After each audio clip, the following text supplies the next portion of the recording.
udah dibagi tugas belum sih? Belum. Coba deh lihat deh itu apa? Nah, ini. Iya. Coba deh. Ini lumayan loh, banyak banget. Gak dibales nih, lama banget sih. Sorry guys, telat nih. Iya, nggak apa-apa kok, Jet. Aduh, tadi ada demo depan gedung sate, nggak tahu demo apa itu. Hah? Demo? Demo apaan? Oh iya, jadi gini Nun, tadi tuh aku sempat lihat di Line Today. Jadi kayak ada demo dari supir transportasi konvensional terhadap supir transportasi yang modern, yang berbasis online gitu. Oh iya, apa esensinya demo itu? Ya udah gitu, damai aja.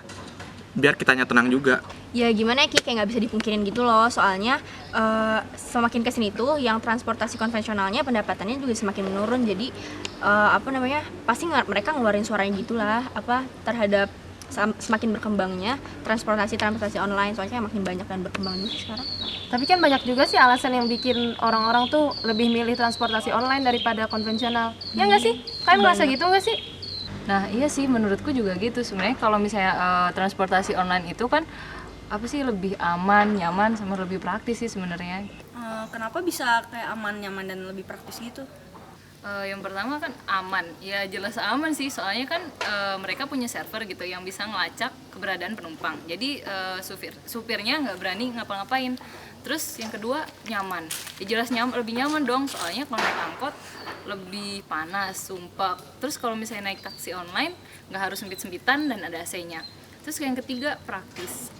Kalau praktis ya bisa dipanggil kapanpun, dimanapun, ketika butuh.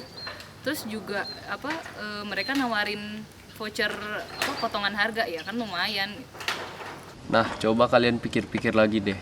Kalau semuanya pada mikir kayak gitu, berarti supir angkot biasa, supir ojek biasa pada kehilangan satu penumpang. Dua, sama kehilangan penghasilannya gara-gara mereka kehilangan penumpang. Nggak juga kok Jet, kan rezeki itu kan udah diatur sama Maha Kuasa. Terus juga kan ojek online itu kan setahu aku juga udah ada sistemnya kok. Seriusan ada sistemnya? Iya seriusan nih, lihat nih. Lah, terus kenapa ojek konvensional demo kalau ojek online sudah punya sistem sendiri? Kalau menurutku sih ya, tukang ojek konvensional itu kayaknya nggak ngerti deh sama sistemnya si tukang ojek online. Soalnya nih ya, nih lihat ada beritanya nih. Masa mereka tuh berantem cuma gara-gara rebutan penumpang doang? Lagian kenapa juga diambil pusing? Kalau mereka merasa tidak mau tersaingi, kenapa mereka nggak beralih aja ke transportasi online? Gampang kan? Tapi kayak not that easy gitu loh, Nok. Karena banyak banget preparation yang harus mereka siapin. Kayak dari mulai ilmu mereka sendiri tentang gimana mereka ngaplikasiin aplikasi online itu. Terus belum lagi mereka beli gadgetnya gitu. Terus apalagi nih kalau misalnya kayak supir angkot buat beralih dari konvensional ke online, berarti mereka harus punya kendaraan pribadi, dan itu gede banget kan, karena mobil kita tahu sendiri kayak mahal gitu. Jadi kayak ya nggak bisa dipungkirin juga sih.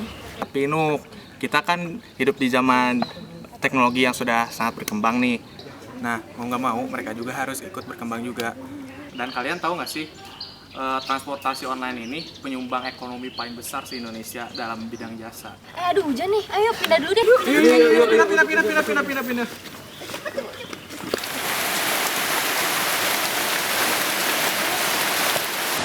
Hujannya deras banget ya. Oh iya, tadi kita nyampe mana nih? Oh, tadi sampai aku Jet. Jadi kalau menurut fakta yang aku tahu itu, nggak semua transportasi online yang ada ini terdaftar secara legal, dan bahkan ada yang belum terdaftar sama sekali. Dan kalau masalah pajak tuh kayak mereka juga banyak yang belum bayar pajak ke pemerintah. Nah, kan secara mayoritas bisa kita tahu itu tuh banyak yang pakai kendaraan pribadi. Terus kayak kalian juga belum bisa memastikan keselamatan penumpangnya itu dari mana sih, Kak? Masih banyak kekurangan itu menurut aku. Terus kalau gitu ada solusi dari pemerintah nggak sih, atau dari kedua belah pihak gitu? Ya sebenarnya sih itu udah ada peraturannya. Jadi peraturannya itu dari Menteri Perhubungan nomor 32 tahun 2016 tentang penyelenggaraan angkutan orang dengan kendaraan bermotor umum tidak dalam trayek. Jadi itu tuh kalau nggak salah itu yang aku ingat itu ada 11 poin dan itu juga udah direvisi agar antara kedua belah pihak itu sama-sama enak aja gitu.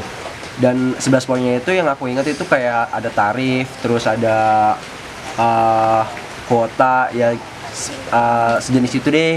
Aku barusan juga baca nih dari salah satu portal berita. Nah, kata salah satu anggota DPR Komisi 5, si Bapak Nizar Zahro, ada 2 solusi nih yang bisa dilakukan pemerintah dalam menyelesaikan polemik transportasi online dan konvensional ini. Nah, yang pertama tuh ada solusi permanennya nih. Dengan menutup aplikasi online untuk melindungi dan menjalankan UU nomor 22 tahun 2009 tentang lalu lintas angkutan jalan dan PP 74 tahun 2014 tentang angkutan jalan. Nah, ada juga nih solusi yang keduanya.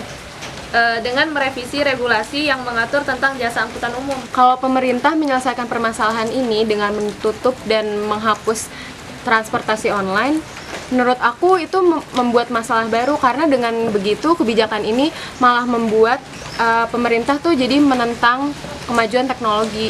Ya sih, sebenarnya pemerintah harus ngatur regulasi dan aturan yang ada agar mereka semua tunduk dengan aturan yang ada, sehingga persaingan mereka antar transportasi itu tetap sehat dan tidak ada demo seperti tadi.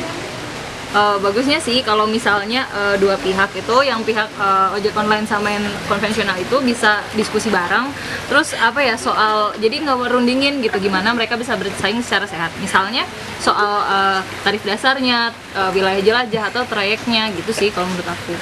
Nah teman-teman, daripada kita debat kayak gini tuh sebenarnya ada pelajaran dapat kita ambil. Contohnya kita harus terus maju dari perkembangan yang ada, jangan sampai kita ketinggalan zaman gitu loh. Terus kalau kita mau menyelesaikan suatu masalah atau mau dapat solusinya, kita jangan kayak gini demo-demo lagi. Setuju nggak? Setuju. Ngomong-ngomong, kita mulai rapatnya aja yuk. Ayo. Yuk.